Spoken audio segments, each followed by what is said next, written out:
Bonjour les amis, aujourd'hui on va voir une vidéo consacrée au questionnement client à la vente et une promesse que je soutiens et que je valorise à hauteur de 20% si vous réussissez à mettre ça en place dans vos rendez-vous clients, c'est-à-dire une progression de 20% de votre return on investment. On va commencer toujours comme d'habitude par une citation. Celle-ci, elle sera de Vince Lombardi, qui était un célèbre entraîneur de football américain dans la seconde partie du XXe siècle aux États-Unis. Et sa citation a été « Il faut des mois pour trouver un client et quelques secondes pour le perdre ». Et c'est tout à fait vrai. Vous pouvez prospecter, chasser, fidéliser. Si vous ne savez pas écouter vos clients, si vous ne savez pas les garder avec vous, ça va être très compliqué de pouvoir les fidéliser. Alors, pourquoi on dit ça? Parce que le véritable problème, c'est que j'entends souvent Pascal, il me faudrait plus de prospects. Et bien sûr qu'on peut aller chercher des prospects, mais que se passe-t-il au niveau du processus de vente? Vous savez, on a l'habitude de dire qu'à un commercial, il lui faut 10 clients pour faire une vente dans l'immobilier ou la maison individuelle, par exemple. Ça ne veut pas dire qu'il faut qu'il fasse 10 rendez-vous et une vente, ça veut dire qu'il faut qu'il fasse 10 rendez-vous, dont certains vont se transformer en deuxième rendez-vous, puis en troisième rendez-vous, et peut-être là en vente, ou en quatrième rendez-vous, une vente. Donc, on ne parle pas de l'enchaînement des différents rendez-vous, mais il existe des statistiques qui sont que 33% des commerciaux qui ne maîtrisent pas le process de vente, c'est-à-dire que on est dans un pays judéo-chrétien, le gars est un beau parleur, ça fera un bon commercial. Ça donne 33% des commerciaux qui ne maîtrisent pas les fondamentaux de la vente parce que ce sont des gens qui hypnotisent leurs clients, qui sont sûrs de parler d'eux, que c'est important de parler d'eux, de convaincre, d'argumenter, etc. Pas du tout. Le taux de réussite moyen, le close client, en France, le score moyen est de 58%. C'est-à-dire que toute forme de commerce confondue, on n'est qu'à 6 ventes sur 10 en cas de rendez-vous client et seulement 27% atteignent un niveau correct sur l'écoute et le questionnement. Ainsi, le taux de transformation que vous avez peut vous faire gagner plus de chiffre d'affaires sans avoir plus de prospects, ce qui m'a l'air intéressant comme démarche. La réalité sur le terrain pour les PME françaises, c'est que seulement 44% des entreprises considèrent la formation commerciale comme prioritaire. Alors je ne vais pas m'étendre là-dessus, c'est juste comment une entreprise peut-elle considérer non prioritaire un acte de vente qui est pourtant la seule chose qui va lui faire rentrer de l'argent dans sa structure. Mais bon. Les dirigeants cumulent les rôles.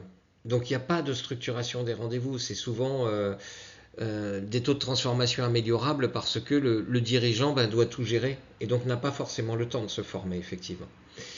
Et une vision du client vis-à-vis de l'entreprise. L'entreprise ne connaît pas forcément parfaitement ses clients, donc ce qu'on appelle le persona ou des thématiques clients approximatives, mais même ça, c'est pas cadré, c'est pas fluide. Euh, L'idée derrière tout ça, c'est qu'on ne perd pas de vente parce qu'on n'est pas bon. On perd des ventes parce qu'on improvise la vente en France. Et ça, c'est pas bon. Alors, euh, souvent, en entreprise, on va avancer en bon sens. Mais la vente, c'est un contre-intuitif et c'est pas en fonction du bon sens. Donc vous avez tendance souvent en vente à interpréter. Et l'interprétation va être, moi je vais prendre un exemple simple parce que je l'ai régulièrement quand j'accompagne des jeunes commerciaux. C'est quoi son budget au prospect que tu viens de voir? Ah bah il a de l'argent, il a une Mercedes dans le jardin. Non, il n'a pas d'argent dans le jardin, il a un endettement dans le jardin. Donc la vraie démarche commerciale est de poser des questions qui sont des questions qui vont permettre d'avancer vers la vente. Donc l'idée, c'est pas de poser des questions pour est-ce que mon prospect est un client? Est-ce que je vais avoir deux ou trois informations? Est-ce que je vais pouvoir argumenter? Est-ce que je vais pouvoir convaincre? Non. On pose des questions à un client parce que ça permet de structurer la pensée de notre client, de comprendre comment il est motivé au fond de lui-même réellement, de découvrir des douleurs qu'il n'exprime pas et de définir, c'est très important aussi, le périmètre d'intervention de la solution. Parce qu'on pose les bonnes questions, on va avoir une perception de la part de notre prospect, une perception de lui au moins il m'écoute, quoi. Et c'est vrai, le but c'est d'écouter, vraiment. Euh, et donc, le but n'est pas de poser des questions pour avoir des réponses. Le but, il est de poser des questions pour structurer vers une décision. C'est très important ça, vous devez le comprendre. Donc, systématiquement, dans une vente, lorsque l'on fait une vente, on va sortir du rendez-vous et après ce rendez-vous, on va se débriefer. Et quand on se débriefe, on se pose les questions de savoir si on a eu les 5 réponses attendues. Ces 5 réponses attendues, c'est le délai, le budget, le processus de décision, c'est-à-dire le décideur, les motivations intrinsèques de la décision d'achat et bien sûr la concurrence. Euh, Grâce à ça, vous allez pouvoir, si vous obtenez les réponses. Hein. Alors par contre, si la réponse est alors quel est le budget de ton client, ou c'est bon, il a de l'argent, il a une Mercedes dans le jardin, c'est pas une réponse ça, c'est une débilité. Donc euh, ces éléments, une fois qu'ils sont obtenus, vont vous permettre d'identifier euh, pourquoi vous avez réussi ou pourquoi vous n'avez pas réussi. S'il vous manque des éléments, s'il y a des trous dans la raquette, c'est évident que votre vente elle va être fragilisée. Euh, Et l'idée, c'est surtout, à partir du moment où vous connaissez le processus de décision, que vous connaissez les motivations, que vous connaissez les solutions déjà envisagées ou concurrentes de la vôtre, le budget et le délai, eh bien, vous allez pouvoir argumenter dans le sens de la découverte de votre client.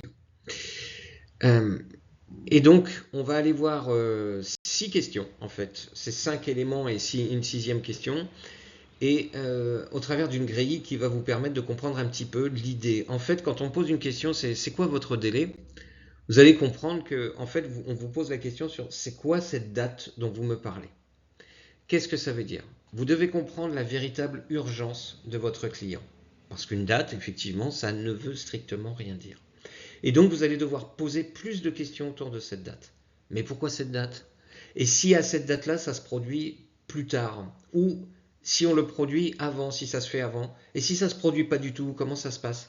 L'idée est de différencier, grâce aux réponses de votre prospect, l'idée c'est de différencier l'urgence réelle de l'opportunisme décelé par votre client.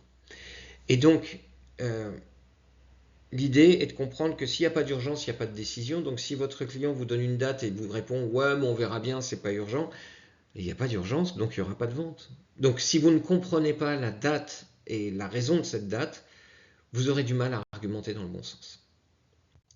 La deuxième chose, c'est le processus de décision. Alors, quand on est en vente en B2C, euh, vous avez une paire de baskets à vendre, il est évident que le processus de décision, c'est le gars qui achète les baskets en face de vous. C'est rare, ou alors c'est un parent qui l'achète pour l'enfant, mais sinon c'est rare. Tandis que si vous êtes face à une PME et à un comité de direction, là on parle bien de processus de décision parce qu'il y a des pouvoirs cachés, il y a des décisionnaires cachés, etc. Donc, qui influence la décision? C'est ça la vraie question. Donc, vous pouvez partir dans un questionnement du genre qui décide? Quel est le processus de décision? Mais ensuite de relancer avec mais est-ce que tout le monde est aligné avec ça ou est-ce qu'il y a débat dans votre structure, etc. Et qu'est-ce qui va faire basculer la décision? Bref, vous devez titiller votre interlocuteur sur la solidité des leviers de pouvoir, la solidité du processus de décision. Donc l'idée, c'est d'identifier les décideurs et de s'adresser à eux. Si les décideurs ne sont pas présents dans la pièce lors de la déballe, ça ne sert à rien. Donc si vous vendez sans avoir connu le vrai process de décision, bah, c'est juste du hasard pur et dur. À propos de la douleur, donc on va comprendre les motivations intrinsèques de notre prospect au travers des douleurs qu'il va exprimer. Donc ces douleurs, ça peut être on perd du temps, ah bah là c'est flou pour nous, etc. Donc la question permet de faire préciser ce à quoi pense votre interlocuteur. Donc vous pouvez dire des choses du genre, bah, concrètement ça se traduit comment au quotidien? Et ça impacte quoi derrière? C'est nouveau ou ça traîne depuis longtemps? C'est lié, etc., etc. Vous avez des questions qui sont des questions qui vont diagnostiquer la douleur et donc vous devez faire la lumière sur cette douleur, mais surtout éclairer tous les angles de façon à ce qu'il n'y ait plus de zone d'ombre. Parce qu'une douleur qui est exprimée, elle cache souvent un autre sujet, une autre douleur. Et donc vous devez aller chercher, et tant que vous sentez qu'il y a la personne en face ne m'a pas tout dit, donc là je vais avoir un frein dans ma tête qui me dit ah, elle ne m'a pas tout dit. Donc je vais continuer à, à questionner jusqu'à ce que je pense que la personne m'a répondu intégralement sur ce point-là. Ensuite, vous allez découvrir quelque chose qui est le besoin réel de votre prospect, c'est-à-dire en termes de compétences et ou de motivation. Vous devez découvrir les solutions qui ont déjà été explorées par votre prospect. Donc par exemple, le prospect va vous donner une phrase « On a fait ci, on a fait ça, mais ça n'a pas marché, on a déjà testé cette solution, on est déjà parti là-dessus. Oui, monsieur, on vous fait venir, c'est parce qu'on est dans une étude. » Ok. L'idée, c'est de questionner le client sur les solutions déjà expérimentées. Qu'est-ce qui a vraiment fonctionné? Et à l'inverse, qu'est-ce qui n'a pas été à la hauteur de vos attentes? Et pourquoi ça n'a pas été à la hauteur de vos attentes? Et pourquoi vous n'avez pas été plus loin? C'était une question de budget, pas seulement, d'accord? Etc., etc. Comprendre pourquoi votre prospect est en échec, pourquoi vous êtes en face de lui, et pourquoi il espère que vous lui trouviez la solution. Mais si vous ne comprenez pas les échecs, si vous ne comprenez pas les douleurs vécues par votre client, comment voulez-vous apporter une solution qui soit exactement adaptée à ce qu'il attend? C'est pas possible. Cinquième élément, les freins de votre client. Il y a un blocage derrière tout ça, c'est-à-dire qu'est-ce qui bloque vraiment dans le problème de votre client. Et donc, comme le client ne dit jamais ce qui bloque réellement, c'est un poker menteur, vous devez lever ce poker menteur. Donc, la personne qui va vous dire « Ah ben moi je manque de temps, j'arrive pas à suivre, on est débordé, etc. » Vous pouvez poser des questions du type « Et ça, c'est un sujet récurrent chez vous? C'est lié à l'organisation ou c'est lié aux personnes? Et qu'est-ce qui empêche de débloquer la situation aujourd'hui ?» Bref, vous allez triturer aussi la question de ouais, vous manquez de temps, mais vous manquez souvent de temps, ça arrive souvent. Et ce temps-là, c'est lié à l'organisation ou c'est lié aux personnes? Et en fait, par rapport à ce temps, qu'est-ce qui empêche de débloquer la situation aujourd'hui et par exemple d'ouvrir le magasin une demi-heure plus tôt, par exemple? Bref, triturez la réponse de votre prospect de façon à obtenir une vraie vision de la problématique. Et puis, vous pouvez aussi relancer votre client parce que parfois ces réponses sont un peu floues. C'est-à-dire que le client, vous allez poser une question et puis le client, il vous fait une réponse, elle n'est pas satisfaisante, quoi, parce qu'elle n'est pas assez précise. Et bien quand les réponses sont floues, faites-les éclaircir, faites-les préciser. Quand vous dites avancer, ça veut dire quoi exactement? Vous savez, c'est il faut qu'on fasse tout pour que ça aille mieux. C'est qui il? Il faut quoi? Tout, c'est quoi la limite? Qu'on, c'est qui? On fasse tout par rapport à quoi? Pour que ça, qu'est-ce qui doit aller mieux?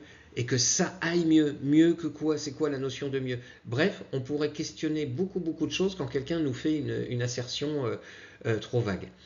Donc la réponse quand elle est floue, c'est quand vous dites avancer, ça veut dire quoi exactement? Vous auriez un exemple précis à me donner? Et si je devais observer ça chez vous demain, ça donnerait quoi exactement? L'objectif, là, c'est de faire préciser, de rentrer dans un niveau qu'on appelle pseudo-factuel à un niveau factuel. Voilà, c'est tant que j'ai pas des faits, tant que j'ai pas une mesure, quelque chose qui me dit ok, j'ai compris de quoi il me parle, et puis surtout je peux le mesurer, je continue ma question.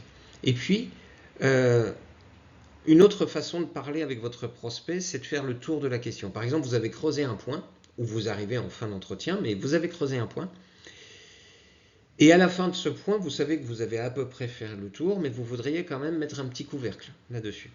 Et donc, une phrase du type, au fond, le vrai sujet derrière tout ça, c'est quoi selon vous? Ou alors, qu'est-ce qui vous inquiète le plus dans ce sujet? Ou alors, si vous deviez résumer en une seule et unique priorité, ce serait laquelle? Donc, plus vous allez comprendre les enjeux en faisant ça, plus ça va vous permettre d'avoir une proposition commerciale qui va être parfaitement adaptée aux attendus de votre prospect. La question va orienter la perception client et donc va orienter la prise de décision client. Il y a un petit jeu que vous pouvez faire. Je vous invite à attraper quelqu'un à côté de vous et l'idée c'est que vous soyez le vendeur et en face de vous, vous allez avoir quelqu'un qui va jouer le rôle du prospect. Et le vendeur va poser une question simple. C'est pour quand? C'est quoi votre délai? Vous voulez quoi? Etc. Et le prospect va répondre. Et le vendeur doit, en termes de jeu, reposer encore deux autres questions liées à cette première question. Creuser l'assiette, creuser le problème.